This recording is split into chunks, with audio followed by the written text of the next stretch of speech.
What up? Welcome to another episode of the Dealer Talk Podcast. This is your host, Herb Anderson. Thank you so much for tuning in. Today, we have an awesome guest, Mr. Shawn Armore. Is it Armor or Armore? Yeah, it's Armor. Armor, right Yeah. on. And dude, super excited to have you on. Thank This you. dude's been in it for a minute. Lots of experience here, folks. So make sure to have some pen and paper ready to go. Shawn, what's up, dude? How are you, man? I am awesome. Just freezing my butt off up here, I would say, in Canada. Holiday season, so just gearing up for that. Lots of Christmas parties that have went by, so I'll do my best to hang in there. Cool, man. Yeah, I do not miss the cold, man. One of No. the good things about living in Vegas. Although right now it's a little bit chilly, but there's no snow, so. Well, it's not minus 15, is it? No, you got me beat, man, for sure. So, yeah, dude, I'm super excited to have you on the show. This is going to be a great conversation. We'll see where things, what direction we go in. But kick us off with your experience, man. Let us know what you've been doing and what you've done in the past. Absolutely. As I was mentioning earlier, got into the business by accident. I was graduated marketing background. And when I got out of university, I couldn't really find anything. I was like a catch-22. Too much experience on one side or not enough on the other. So I had to pay the bills. So in 2003, my little brother got me a job washing cars at one of the larger groups. And the rest is history. I came up, I was washer, jockey, shuttle driver, advisor, service manager, sold some cars.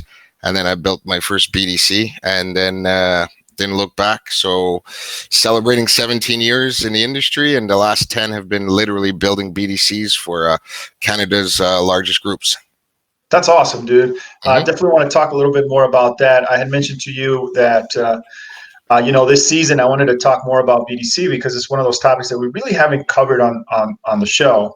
So I'm excited to pick your brain. But before we do that, let's kind of talk about the trajectory, right? Because there's a lot of stuff there, right? I mean, from started from the bottom, now we're here, sort of a deal, right? So, Yeah, that's right. Yep. Yeah. So, dude, what's your favorite position so far? I would have to say a BDC. Being a BDC director, and we can touch up on like the different levels of a BDC, like however you want to do it, from like agents to team leaders to a BDC manager to a BDC director. It's really, really different. I've been all, but my favorite position right now, I would have to say, is what I'm doing right now. I mean, being a BDC director is amazing. Humbly speaking, of course, but I think it's the only position under the rooftop that you literally need to understand all the business units within the dealership. New car, used car, marketing department, service, social media, CSI, it all comes under one umbrella. So it's quite interesting because the BDC is actually where it should be, or hopefully where we're going. It's literally the hub of the organization. Everything comes into it, right? Yeah, for sure. But how do I say this? So I want to say it was either Sean Welsh or Sean Kelly. Mm-hmm. I heard them talk about, I'm pretty sure it was Sean Welsh, talk about how that the BDC should be kind of like the entry point, right? For Absolutely. As you go into the dealership, you should kind of pay your dues there, maybe spend a year or so there, learn the product, learn the brand, learn to actually take action, right? Call people and set appointments and that whole deal, learn the systems. Do you think that that's true, man? Do you think that that makes up for a better salesperson? I mean, you've done both, right? So, yeah. And I don't know if you went to a BDC and then became a salesperson, or if you were just in sales.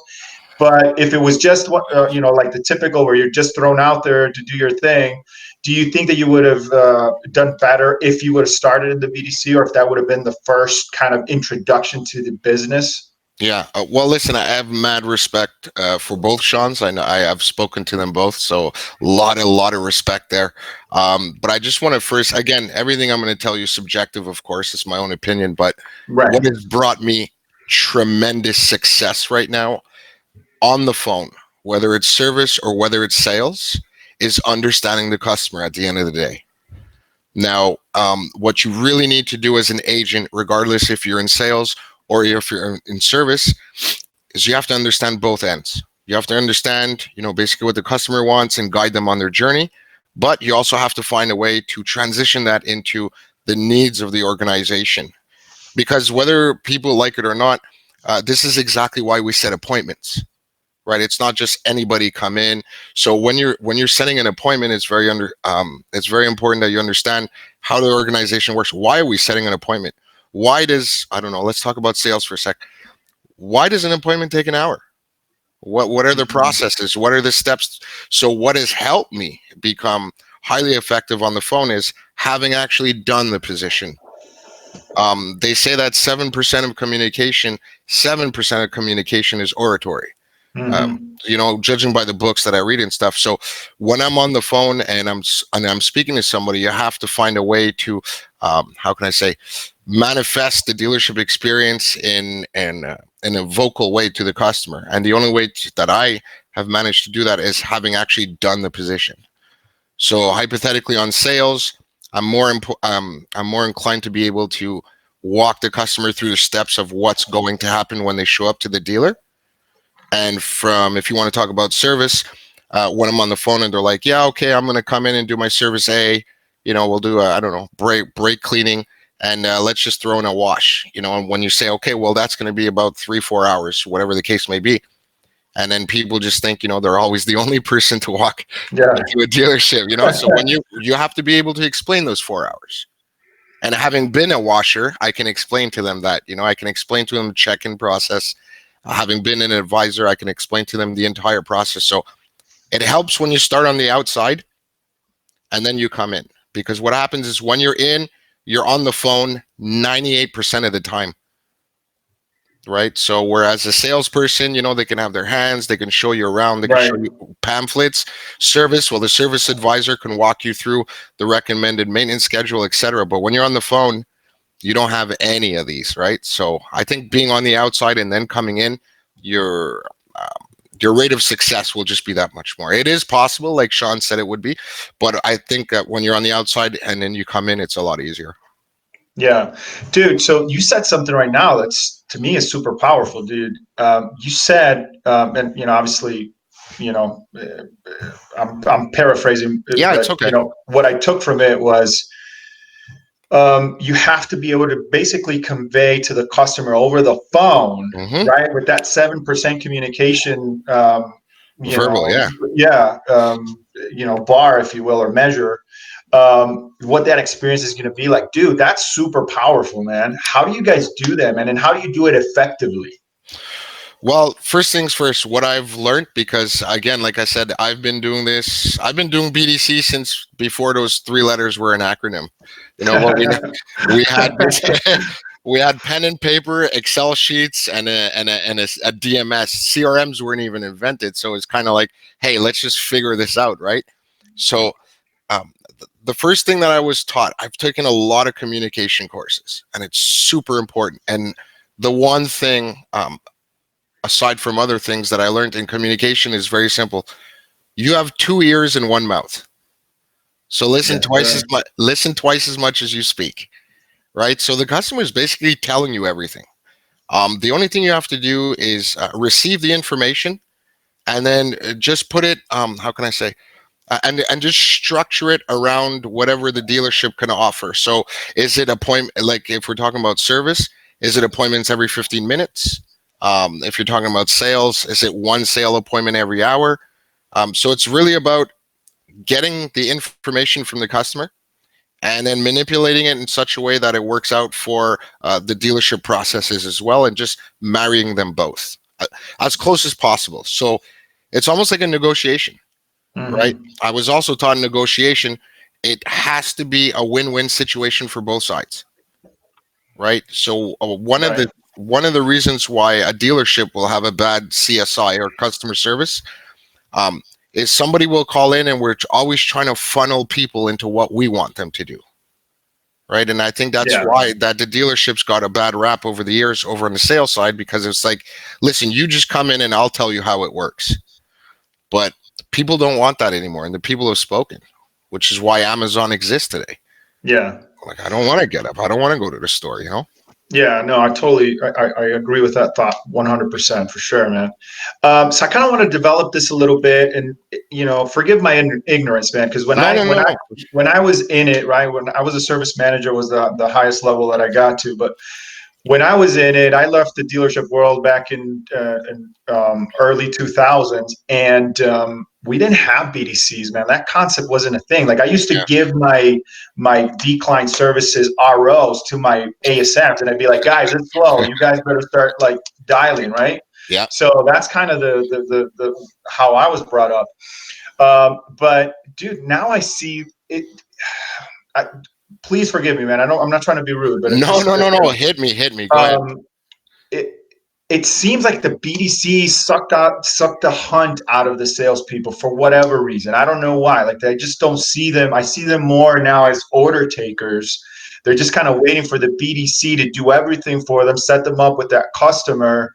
And I just don't see the action. Maybe it's happening, and it's just not something that we're privy to. But I don't see a lot of people like like back in those days, the salespeople would take stack of cards and they would leave the dealership and they go prospect around the dealership and give their cards, and and they pay for their own like radio spots. They would do their own TV commercials. I mean, they were hustling their thing, Mm. and I just don't see that stuff anymore. Do you think that that's because of the BDC, or maybe the expectation is, oh, I don't have to do that. I'm just going to wait for them to kind of set Yeah. me up with the appointment, sort of a deal. That is probably the best question you could possibly ask, because that's a question that everybody has. All right, so I'll answer it, but it's not so black and white. So okay, so Yeah. let's just establish, and this is, I don't care what anybody says, all the experts out there, all the BDC gurus out there, there seems to be a ton of them. So let's just establish something. The core purpose of a BDC is to provide a continuous flow to the sales and service traffic at the dealership. That is the core purpose of a BDC. So it's not necessarily there to take away, and it's not necessarily there to sell cars. Let's not forget who made the BDC. Why is a BDC even invented?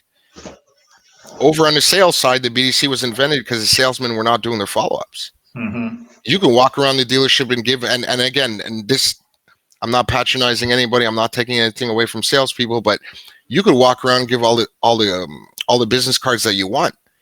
When these people are calling in, it's low-hanging fruit. Salesmen love low-hanging fruit. You know that you'll walk in. Okay, we call them tire kickers. Unfortunately, it's a terrible name for a customer. Terrible name for a customer. But if the customer is not willing to buy right now on the spot, to the salesperson, they're no good.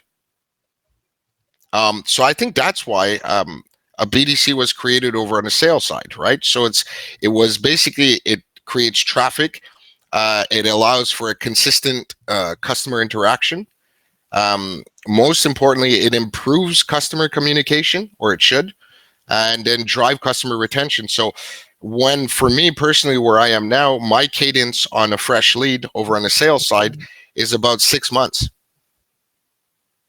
So I have developed a cadence over 6 months because people are not ready to pull a switch right away.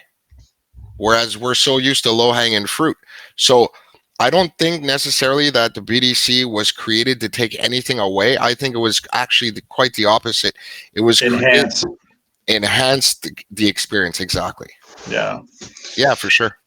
Yeah, man. It's just it's crazy because I don't know, man. Like maybe it's easy for people. What's that saying? Like it's hard to see the picture when you're inside the frame. It's a lot easier for people to be on the outside and be like, "Oh, I would do things differently," and And then when you're doing the role, you're sitting there waiting for ups, just like everybody else, right? Correct. I don't know. But it just seems like it. Dude, that's a hell of an advantage, man. And I can't really think of an industry that has. I'm sure there's stuff out there, but I don't know a lot of industries that have that that kind of a system where you have actually people that are setting up your appointments and just kind of teeing everything up for you. You know what I mean? For success. Yeah. So. Well, you said it. If I could just expand on that point, I think in a certain sense you are right. I think that there was really two. Well, I don't know about where you guys are, but up here in Canada, um, I think there's two industries that haven't really evolved over the decades, I should say. One being the banking industry. It's always been the same. You walk in, there's a teller, et cetera, et cetera. And number two, car dealerships. What was the last real evolution in a car dealership from its precipice when it all started? Yeah. Right? It was digital marketing that started what? Maybe, I don't know, correct me if I'm wrong, maybe 3 to 5 years ago. Pretty much. Like it really got going. But prior to that, you walked in, there was a guy in a box suit.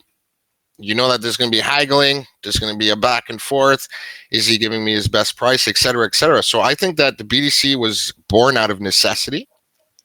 And most importantly, I think that being the last ones to the party, so to speak, like to just add to what you were saying, was actually an advantage.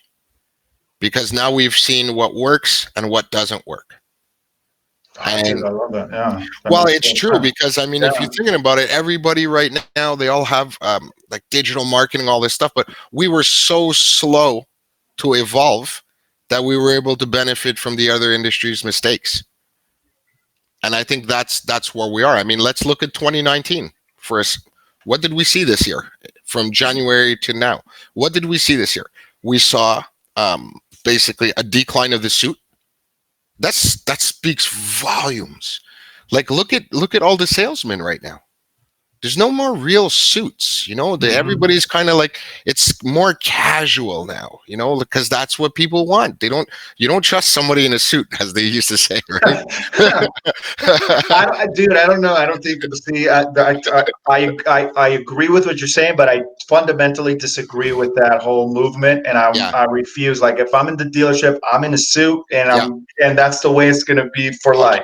Yep. For sure. And I totally agree with you, but it's just the negative connotation that's associated with the guy in the suit, unfortunately, right? So yeah, we saw a decline of the suit this year. What else did we see? We saw the dealer literally got deconstructed this year. I mean, if you really think about it, I mean, artificial intelligence is absolutely blowing up right now. The number of vendors that call me every week, pitching me and giving me demos with all their. Let me. I need to interject here, but let me turn on the light, dude, because it's super dark in here. So give me a second. Yeah.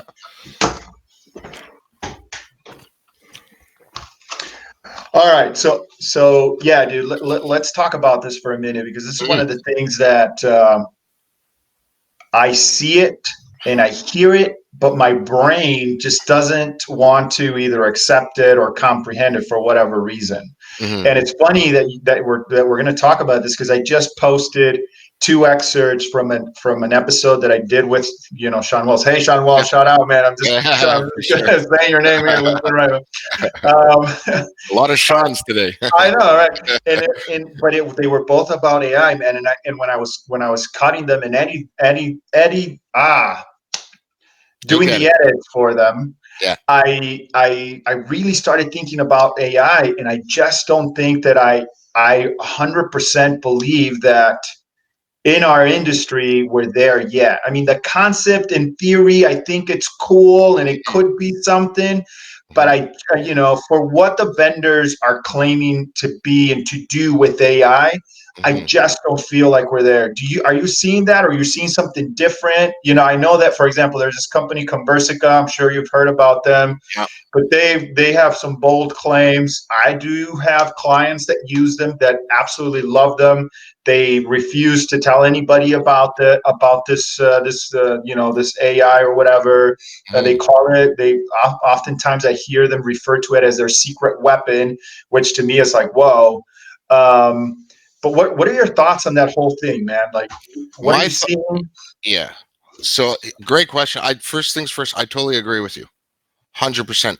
We're totally not ready for artificial intelligence right now. I think it's going way, way too fast. We need to just slow down. First of all, what I would do, or what I would recommend to anybody out there, we've established that BDC is the future, or is the now, if you will. If you don't have a BDC, or if you're not outsourcing a BDC, you're missing out on a lot of revenue. That's number one to me anyway. I might be slightly biased, but I've actually made a career out of it. Whereas dealers from my services had literally produced millions of dollars. So it works. Is there a case where a BDC is not needed, in your opinion? Like, let's say it's a tiny dealership and it's not in a metro area. You know what I mean? They have maybe 70% of their market captured. Still, you think the BDC would help them move the needle, or do you think that in Absolutely. some cases? Absolutely, because we need to establish also, and this is a very important point that you're making. A BDC to me is a complete solution.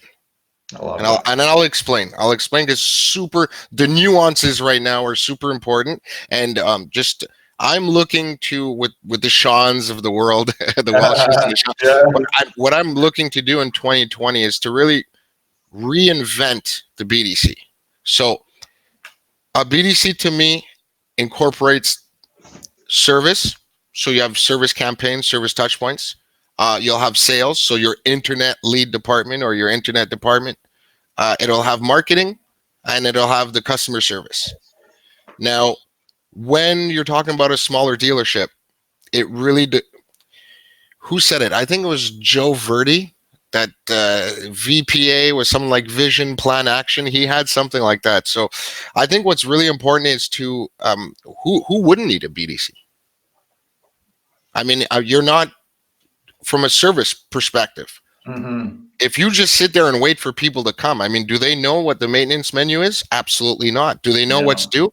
Absolutely not. I mean, I think it's Toyota, because I came up through Toyota.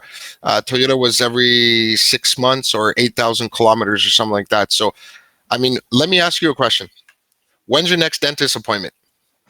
Oh, dude, I don't really know, man. You don't have to know why, because they're gonna call and remind me, and they send me a postcard and the whole deal. Yeah. There you go. So I look at it at BDC as exactly like the dentist. You would absolutely need to be reminded. Yeah. I mean, if you really think, strong. Yeah. I mean, that's what it is, because if you really think about it, and I posted this not long ago, it's a car, man. It's a car. You came to buy a car from me. You're going to put your family into this thing. You're going to be in this thing every day going to and from work. You're also going to be surrounded by people in other cars. If it's not used properly, if it's not maintained properly, I'm sorry to say it this way, it's a death machine.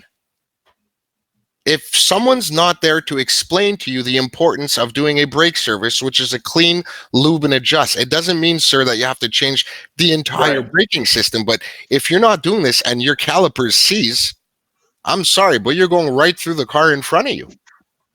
God forbid there's a 3-year-old in a baby seat. You know, I have a kid. So these things are very important to me. So I don't necessarily look at when somebody's coming into the service as upselling. I look at it as them like, your car needs to be maintained in a secure fashion.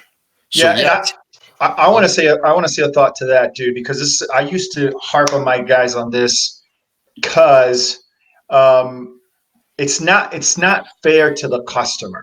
It's not even about the ASM at that point. It's that you're robbing the customer from making the decision.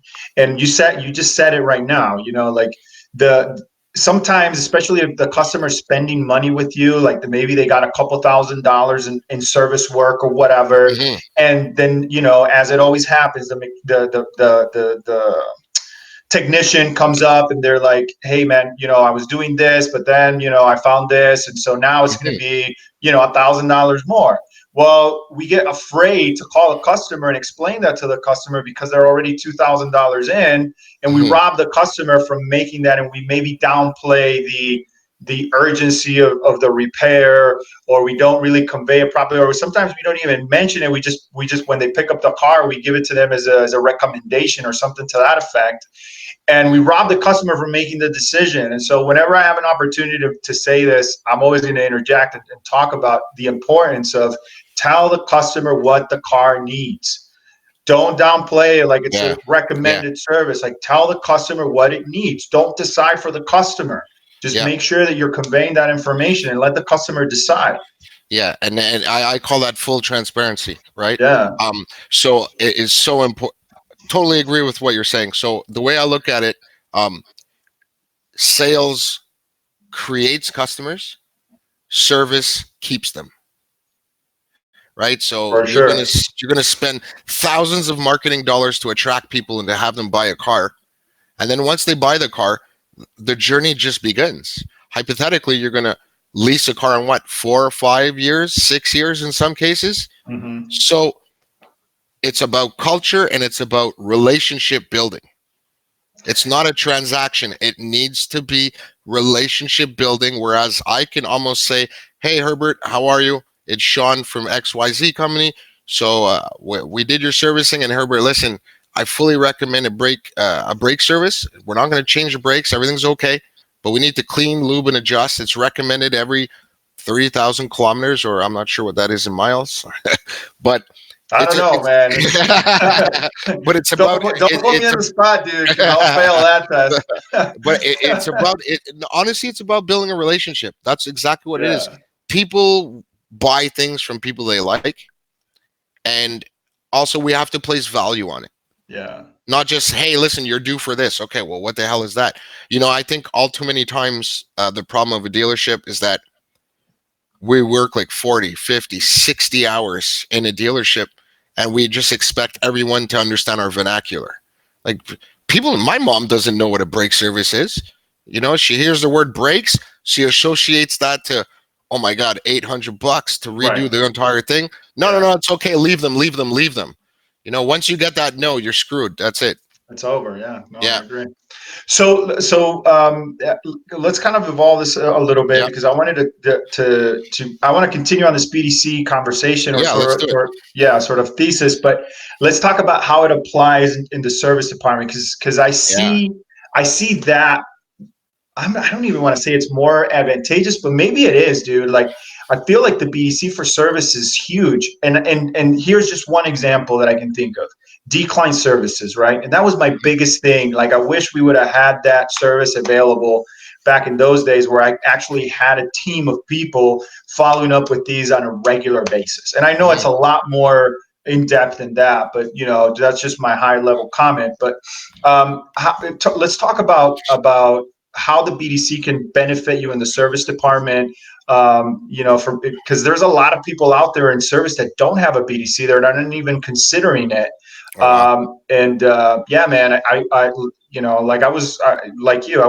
My last gig, I was working for Toyota on the Toyota Care side of things, and dude, a lot of the people that I met with, a lot of the decision makers, they didn't have BDCs in place, and I was like, Yeah. dude, that's crazy, man. Yeah, and in today's age, so yeah, just to touch up on that, I might be biased because I came up through the service, Yeah, um, right. which why I think right now, I've kind of created my own BDC models over the years, trial and error, trial and error, trial and error. I mean, I've been going at this for like 17 years, right? So I got to a point when I first became a BDC manager, and we were just playing around with concepts. Which campaigns, like, how do we start this?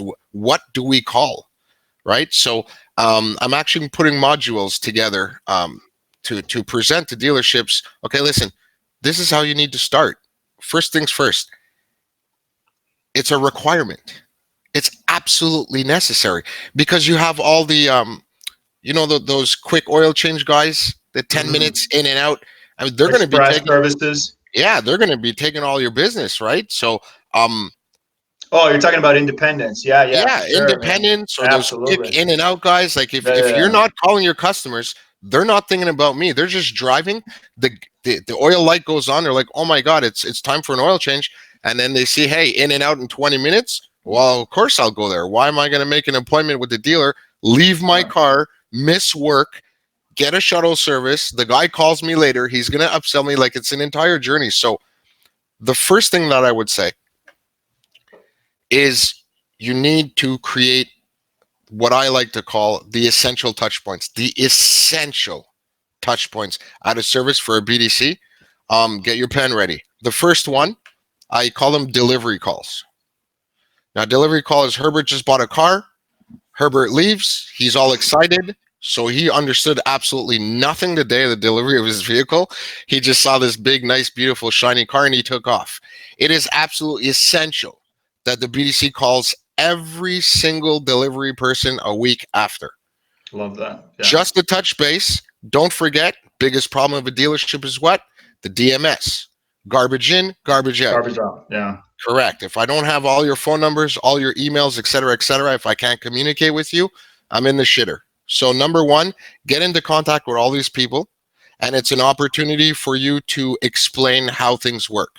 We're going to be calling you a week or 2 weeks prior to your first service, blah, blah, blah. So I call those delivery calls.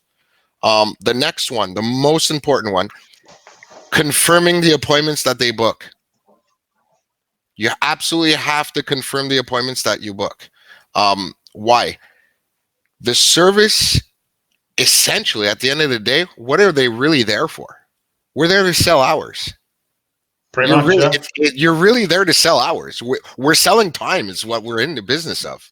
Yeah. We're in the business of selling time. So if I make an appointment with Herbert, and then let's just say, my entire day is full, but I'm still getting calls coming in for appointments, and like 5 of those people don't show up, what do I have in the back? What we call lost time. You're going to get a tech back there just twiddling his thumb. So let's recap it. Delivery calls, most important. Confirming all those. The next one's calling back the no-shows. Anybody that misses their appointment, you got to get on the phone, call them back, reschedule, and get them in the dealer. Yes. So that's 1, 2. So delivery calls, confirmation calls, no-shows, and obviously your CSI calls, customer service calls. 24 hours after they're servicing the vehicle, you have to get on the phone, ask them how their service was. So to me, those are like the critical 4s. Right on, man. So how much do you think a dealer loses just on the service side? And I'm not talking about money, but just in contact and just in connections with customers by not having that system in place or just relying on their ASMs. Because here's what's crazy. Think about it. Most of the ASMs are doing, at the average dealer, maybe 20 to 25 ROs a day. Mm-hmm. The better, the more efficient ones are probably less at 13 and 15. But, correct. Because that allows you to have an actual relationship with the customers, you really know your stuff, yeah. Which is what you want, right? Yep. But most of them are way above that. And then the expectation is not only do you have to do all that stuff, but then now you have to like follow up with your customers, Mm-hmm. follow up with the appointment. Dude, like it's not going to happen, man. Correct. You know what I mean? There's just some stuff that isn't going to happen. So, in your opinion, how much do we lose, by not having that kind of in the background doing all those things and assisting? Great question. So, I'm gonna assume that it's primarily service people listening to this question. So let's talk in service terms. So I'm thinking about 0.6 to 0.8 per work order. So take your door rate and multiply that by 0.6. Wow, dude. Do the math. Great. Yeah, 0.6 to 0.8 for sure. I mean, if you're looking at an oil change is about what, maybe 30 minutes, 40 minutes. You're like at 0.3, 0.4. So this is just industry jargon, but I think they're losing 0.6 to 0.8 for every work order. Absolutely. Right. Yeah. Oh yeah. So at the end, like I said, if you're looking at your business, don't necessarily look at it as how many work orders you opened, or as you said before, how much money you're making.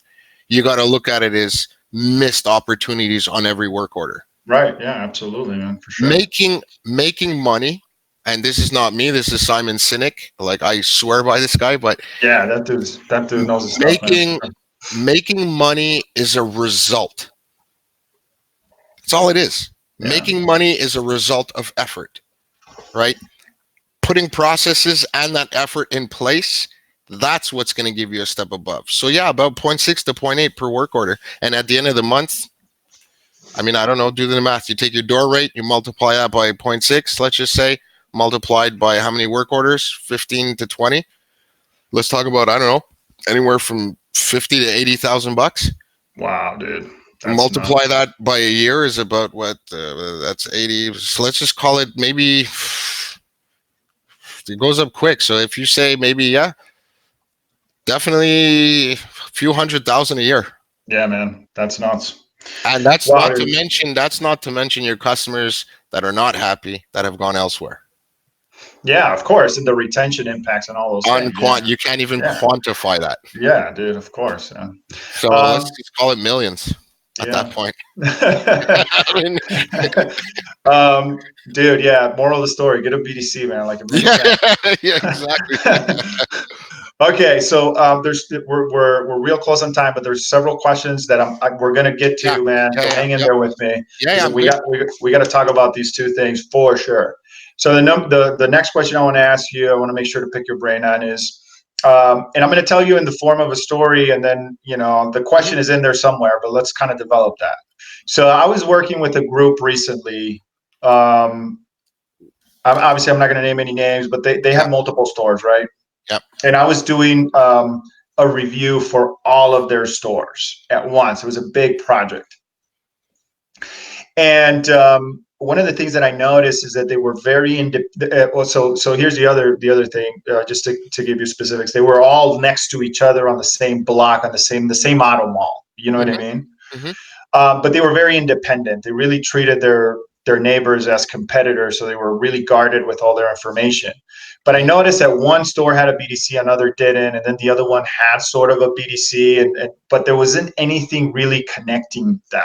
You know what I mean? Hmm. And when you think about how they're right next to each other, people come at a specific store, but then it's a huge opportunity because you can go get cars from anywhere, right? So your inventory really is massive at that point.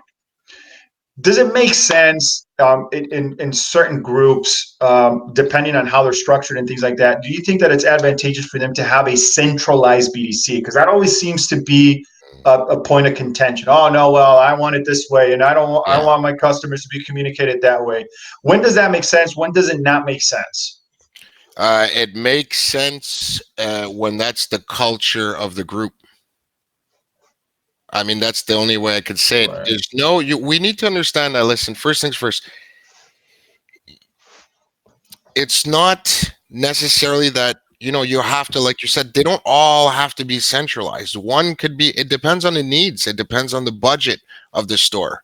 You Right. know, obviously, if you have several smaller stores, it makes sense to be centralized. So, actually, you know what? I just developed the answer as we're talking. I think the larger the store, the more it needs its own BDC. Yeah. So if you have, I don't know, like you're saying, I currently work right now in one of the largest, not one of, but the largest volume dealer in all of Canada. Um, we're doing about, on a slow day, we're doing about 80 to 90 work orders a day. Wow. Yeah. So my BDC currently right now, I got 13 people up there. And Just you do both service and sales at the I same do, time, or? absolutely. I Yeah. mean, at this point in my career, I need all of it. Like, I need everything to come into one place. I've intricately woven my own kind of system, my own kind of processes, that actually one depends on the other. It's actually pretty interesting. But again, if we go back down to like a dealer that doesn't have a BDC, I think smaller dealers could get away with maybe like one or two people, but as your dealership grows, the need for a centralized BDC becomes apparent for sure. Yeah, I Yeah. love that. That makes total sense. All right, the other thing I wanted to cover, and this will, I don't know, man. We'll take it wherever it goes. But I I wanted to talk about social media in the Mm, BDC department, right? yeah. Because I feel like, how do I say this? I think like there's an opportunity there to break the ice with consumers like never before, right? And Yeah. then maybe it's not just social media, but maybe just technology in general, Yep. videos, video email, Mm, video text. Um, let's kind of go down that path. What do you agree? Are you seeing something? Are you doing something in that capacity? How's it yeah. working? Sort of a deal. Okay. So currently, right now, for me, the way I'm set up is that I have um, multiple agents doing service. I have multiple agents doing the internet leads, and I have two agents actually doing social media. So it's super interesting that we're mentioning this. So with regards to social media, let's define social media. We have to be very careful that we do not call them marketing agents. We're not in marketing. All right. And I wouldn't even want to pretend that I know anything about marketing. I mean, I know of marketing. I understand the terms. I know enough of it to participate in the conversation, but I'm not a marketing guru or a expert by any stretch. Now, when we're talking about social media, what is one of the most important things that any dealer group has to do? Google comments. And your star rating on Google is absolutely everything. So you can't take 2 or 3 or 4 or even 5 days to respond to a negative review. I have already, actually, funny story if you want one. So this lady got in touch with me, or a customer got in touch with me. This is maybe about 3 weeks ago, and I'll say this really quickly. So she actually got in touch with me through Google comments. Oh, wow. I personally answer absolutely every single one. If it's not me, it's my agent, because I'm constantly training people. But I love to get in there. I practice what I preach. I often, on a daily basis, I still book appointments. I'll still call internet leads. I still get on. Oh, absolutely. I love it. That's I love it. awesome. Absolutely. Absolutely. So she actually got on my phone. She was unsatisfied with certain elements of her experience. And when I asked her, she basically said, legit, she said, "Hi, Shawn, how are you? My name is so-and-so. I'm pretty sure I'm talking to the right person, because I got in contact with you through the information that you're leaving in your Google comments." Oh, wow. And she legit, real story, she legit said, "I know you're definitely the right person to speak to, because I'm reading your comments. I'm reading your replies to the reviews." Wow. Yeah, man, it's really cool. So powerful. Yeah, it's extremely powerful, and it's an absolute must. So you absolutely need an agent getting on the Google reviews. Same thing as Facebook. How many times have you seen, I don't know, let's say marketing puts out this awesome, advertisement on Facebook, and you have a disgruntled customer, and takes the opportunity to, unfortunately, troll that advertisement, and says, "Oh, don't go there unless you want to get robbed," or something like that. But why are we afraid of that? I don't know. I don't get that. Like, I'm sorry to interject here, man, No. but it's just, why are we afraid of that? Like, that's life. That's real life. We want to have those types of comments. 100%. The problem is when you don't answer them, or you hide them, or you know what I mean? Or you block people from commenting. What are you hiding? Yeah. So somebody had a bad experience in your dealership. Boo hoo. It happens, dude. Like, you're not going to make everybody happy. So stop trying, but answer that so that the other people that see that can see that, okay, there was a mistake or whatever happened, but look, they're taking responsibility. They're engaged. They're making it right. I think that's what matters. Which is a great segue, actually, and you nailed it right on the head. A company's, how can I say this? It's not necessarily if a company is perfect. I think that great customer service resides in a company's ability to engage, assess, and respond to a negative situation. Yeah. That's the only way I could say it. So yeah, absolutely. Bring them on. The comments are necessary, because it shows everybody else that, hey, listen, we do make mistakes. We dropped the ball, but this is what we're going to do to fix it. Right. We're making it right. Credibility. Yes, of course. Yeah. What about video, dude? Are you guys using video to communicate with your customers? Because for me, video is, and when I use video with my clients all the time, or my prospects. Like, I'm always doing videos, sending them videos. Do you? To me, it's like a way, the quickest way to break the ice, right? Mm-hmm. Because the customer gets to see you. They get to, even if you don't see the customer itself, but they get to see you. They get to see you talking. They can put a name with the face. Yeah. When they go to the dealership, there's that connection because they recognize you. I mean, do you guys do that? And if you do, are you seeing success with it? Currently, right now, we're not doing video. It's something I'm definitely getting into 2020. But let me ask you, actually, like, what tools are out there? Like, are people using their cell phones still, right? So I think that we Yeah, have I wouldn't do that, dude. Like I think that we've taken that state. Whoever said, hey, you want it to be real, and we've really downplayed that. Like, Mhm. yeah, you want it to be real, but you don't want to send people garbage, dude. I mean, they're But this still is the thing. customers, This you is know. exactly it, and you nailed it on the head. So I do believe in video. I do believe in trying out everything, AI, videos and stuff. But you know what? At the end of the day, and this is what I tell all of my vendors, because being the largest dealership, the largest volume dealership in Canada, I get maybe about 5 to 8 vendor calls weekly. Weekly. I'm sure, yeah. So what happens? You get into this groove. So and I want to entertain all of them, right? I have a lot of respect for someone that does a cold call, especially in this day and age. I will absolutely entertain your conversation. However, I have a responsibility towards the dealership. I also have an equal responsibility towards the customer. And if I'm the decision maker and I'm going to implement a product, a piece of technology, anything at all, we also have a responsibility towards the most important person, our employees. Yeah. Right? So it needs to be something that I can control, and it needs to be something professional and not like somebody's cell phone or what Yeah, have I you. know. So if it's not a video that can integrate in my CRM somehow, or if it's not something that I can control, I don't want it. Yeah, so shameless plug here. I have no affiliation with this company at all. So if Hmm. if they listen to this or whatever, I mean, I'm not getting paid for any of this what I'm about to say. But Co-Video, man, I love them because it's Co-video.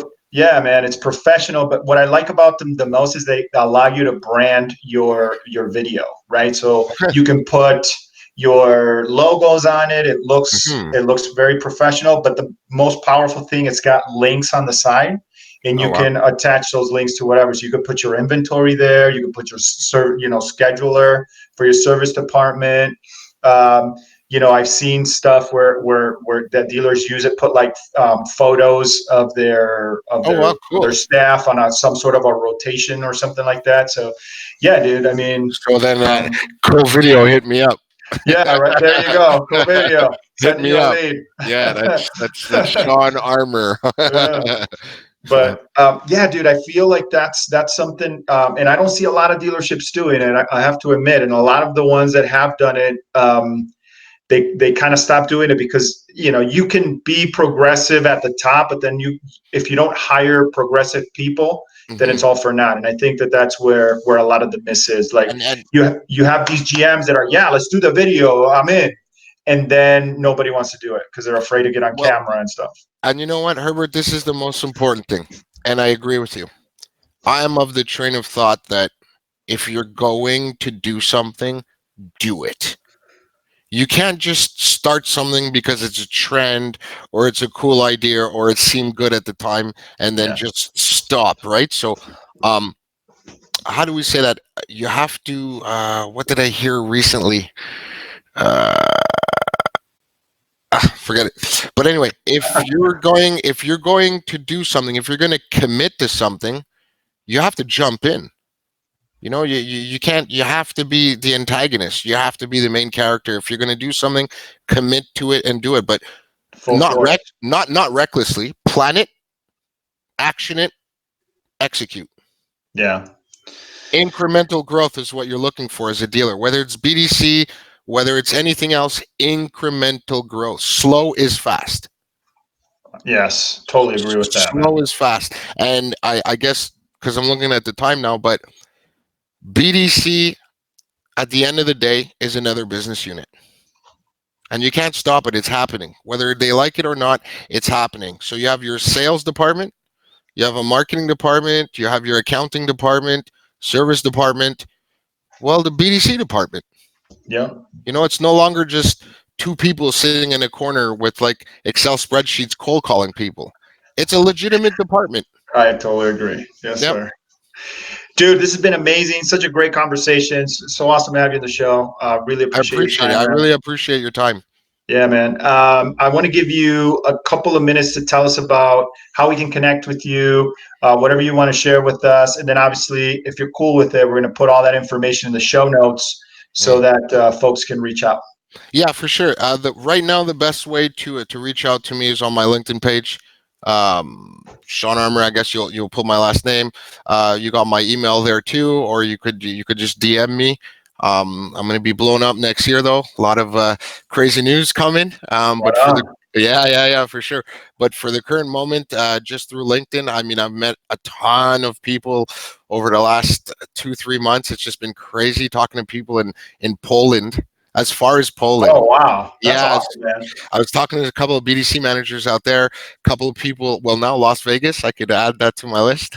Right But on. yeah, just through my LinkedIn, and my email is there. I got my phone number there, so just you could go through there for now. Cool. Folks, it's going to be in the show notes too. So if you have any questions for Shawn, make sure to go there, hit him up. It'd be my You know, pleasure, my yeah, absolute connect. pleasure. I'm just basically here to, I want to inspire and I want to help. You know what I mean? I just want to be of service to people, and it's time to evolve this beautiful industry that has put food on my table and has given me, you know, I've grown as a person and I've grown as a professional. I love the car industry.